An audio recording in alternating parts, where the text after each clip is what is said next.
I'm sure many of you have asked yourself this question. What will happen if I stop eating sugar for the rest of my life after the age of 50? Well, today we're going to get right into that. We're going to talk about exactly what is going to happen when you choose to stop eating sugar for the rest of your life. Hi, I'm an ENT surgeon and sleep medicine doctor. And on this channel, I talk about all things health and wellness related to help you live a better, more balanced life. The first thing I want to point out is the different types of sugars. So there are two different types of sugars that we need to talk about.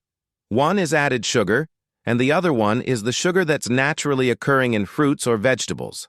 I want to focus on added sugar because that's the type of sugar that causes the most damage to our body.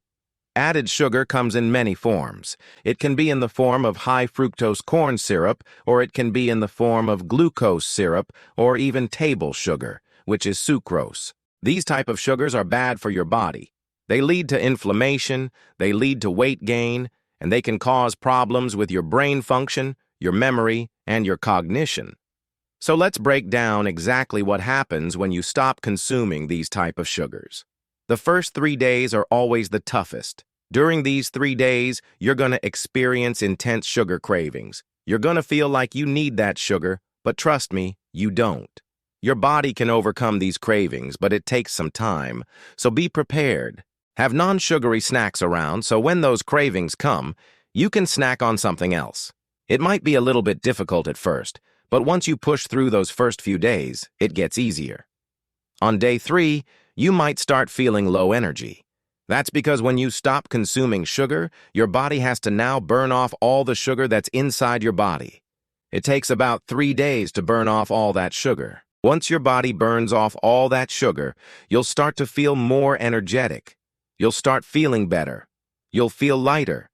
By the time you reach day 7, you will have stopped craving sugar. Your sugar cravings will be gone. And again, this depends from person to person.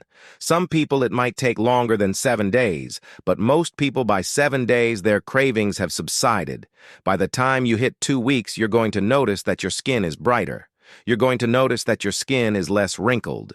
Now remember, the sugar molecules bind to collagen and elastin fibers in your skin, causing your skin to look older, causing your skin to have more wrinkles.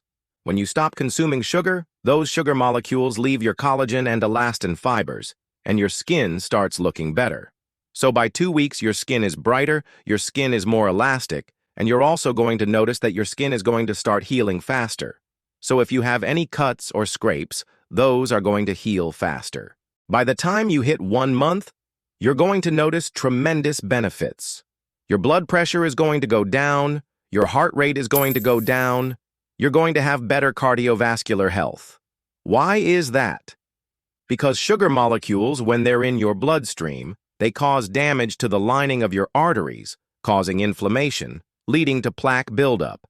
So when you stop eating sugar, that plaque buildup slows down, and you can even start reversing some of that damage that has already been done. In addition, when you stop eating sugar, you will have better insulin sensitivity, which means your body will be able to use insulin more effectively. Insulin is a hormone that helps bring sugar, or helps bring down sugar in your bloodstream. So when you stop eating sugar, your body needs less insulin to help regulate your blood sugar levels. By the time you hit 6 months, you're going to notice significant weight loss. I'm talking about fat loss here, not just water weight. That's because sugar is stored as fat in your body. So when you stop eating sugar, you're no longer storing that sugar as fat. In addition, when you stop eating sugar, you're going to crave less processed foods. Processed foods usually have a lot of sugar. So when you remove sugar from your diet, you naturally gravitate towards eating less processed foods, which are going to be less dense in calories. Also, when you stop eating sugar, you will have increased satiety. So you're going to feel fuller for longer, and you're going to eat less. All of these factors are going to work together to help you lose significant weight. By the time you hit 1 year, you're going to notice significant improvements in your cardiovascular health. This means your risk of heart attacks goes down, your risk of strokes goes down, your risk of getting cardiovascular disease goes down significantly. You're also going to notice that your risk of developing diabetes goes down. As far as what you should be eating when you decide to stop eating sugar, you should focus on eating anti-inflammatory foods. Anti-inflammatory foods include foods like salmon, avocados, spinach, kale, broccoli, carrots, mushrooms. These are all anti-inflammatory foods that are going to help your body fight inflammation. You also want to make sure that you are consuming enough fiber. Fiber is important because it helps keep your blood sugar levels steady. Fiber is important because it helps with weight loss. And fiber is also important because it prevents constipation. Good sources of fiber include oatmeal, chia seeds, flax seeds, broccoli, cauliflower, spinach, kale, almonds, and apples. It's also important to make sure that you're consuming enough protein because protein helps with satiety. Protein is going to make you feel fuller for longer, and it's also going to help prevent muscle loss. Good sources of protein include chicken, fish, beans, lentils, quinoa, spinach, and Greek yogurt. It's also important to consume enough healthy fats. Healthy fats are important because they help you feel full for longer. They also help improve your cardiovascular health, and healthy fats also help improve your cognitive function. Good sources of healthy fats include avocados, olive oil, nuts, and fatty fish. So as far as what you should be eating plenty of fruits and vegetables.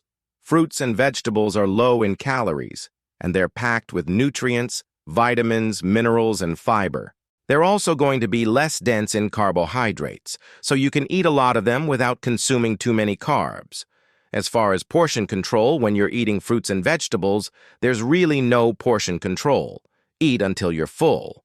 When it comes to protein, you want to try to consume between 20 and 30 grams of protein per meal. That amount of protein is going to help you feel full for longer. It's also going to help prevent muscle loss. As far as carbohydrates are concerned, you want to try to limit your net carbs to less than 50 grams per day.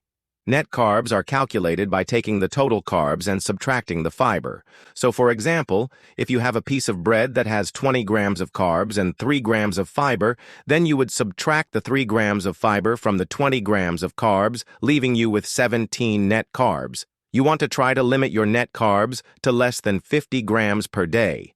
As far as fats are concerned, you want to try to consume about 20% of your daily calories from fats. So if you're consuming 2,000 calories per day, then you would multiply that by 0.2, and that equals 400 calories. So you want to try to consume about 400 calories per day from healthy fats. Last but not least, I think it's important to mention that when you stop eating sugar, you will have improved mental clarity. So you're going to feel sharper, you're going to feel more focused, and you're going to have better overall cognition. All right, guys, I hope you enjoyed this video. If you did, please make sure that you click the like button below. Make sure you subscribe to this channel and also click the notification bell. And as always, remember to take care of yourself because you're worth it.